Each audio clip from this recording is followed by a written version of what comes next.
In 1989, a drill bit deep inside the Russian wilderness suddenly stopped. 12 kilometers below the surface, something was crushing solid rock like it was made of clay. The scientists checked their equipment. It wasn't broken. The rock itself was flowing like plastic. They had drilled deeper into our planet than any human being in history, and what they found down there would break every prediction science had made about Earth. Location: Kola Peninsula, northwest Russia.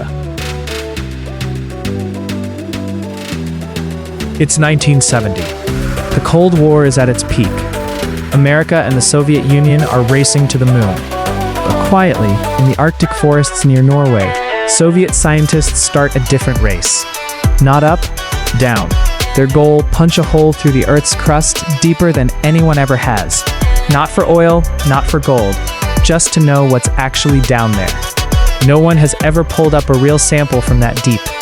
Everything we knew about Earth's interior was a guess, built from earthquake vibrations and math. This was the mission to finally check if the guess was right. The first surprise: 3 kilometers down. The drilling starts slow, painfully slow.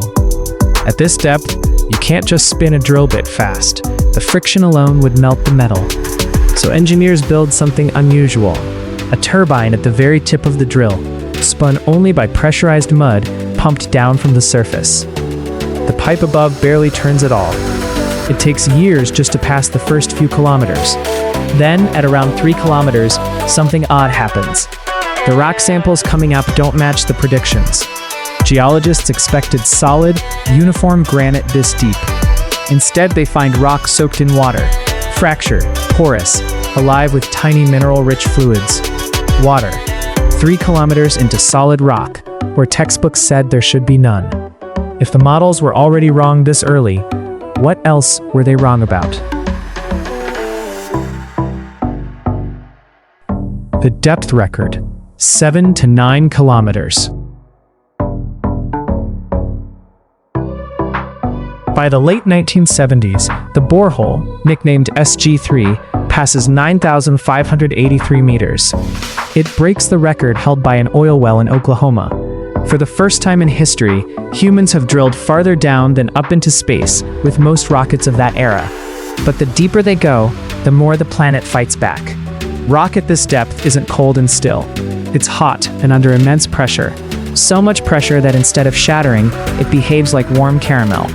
The hole doesn't just go down, it slowly closes in on itself. Drill bits get stuck, sections of pipe snap off, and are abandoned in the earth forever. Over the life of the project, kilometers of equipment are lost this way. Every meter now costs enormous time, money, and failure, and they aren't even halfway to their target depth yet.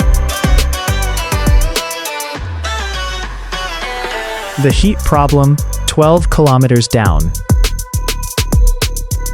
By 1989, the drill reaches 12,262 meters, over 12 kilometers straight down.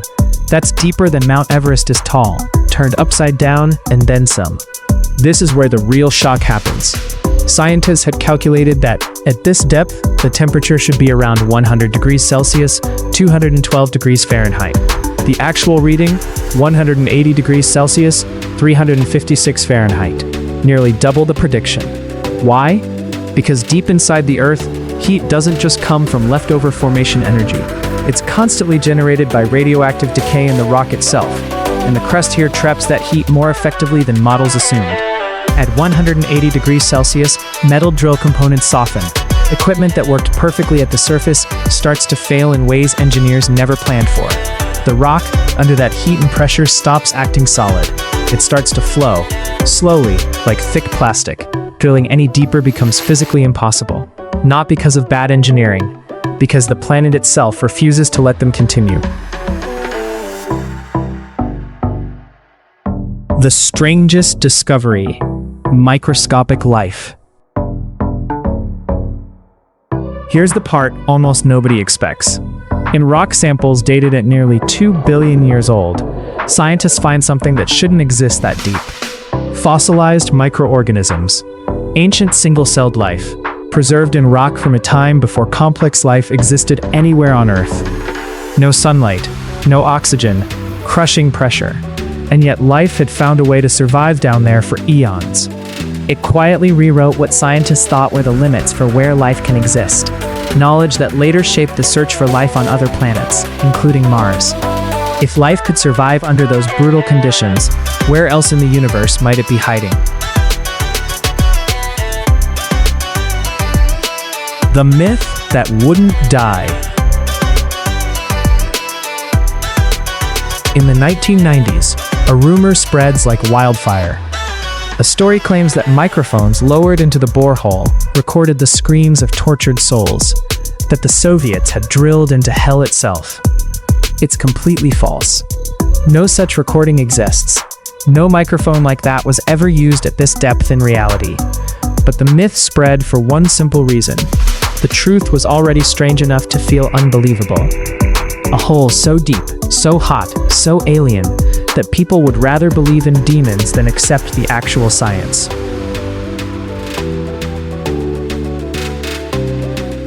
The end of the project. By 1992, funding dries up. The Soviet Union collapses the year before. Drilling stops for good, just short of its original 15-kilometer goal. The final depth, 12,262 meters, about 7.6 miles down. That number sounds huge, but compare it to the planet itself. Earth's radius is over 6,300 kilometers. If Earth were the size of an apple, the Kola Superdeep Borehole wouldn't even break through the skin. We've explored space more than 400 kilometers above us. We've barely scratched a fraction of 1% of the way to the center of our own planet. The site is abandoned now. Rusted metal, a sealed cap over the hole, silence where machinery once roared for 19 years straight.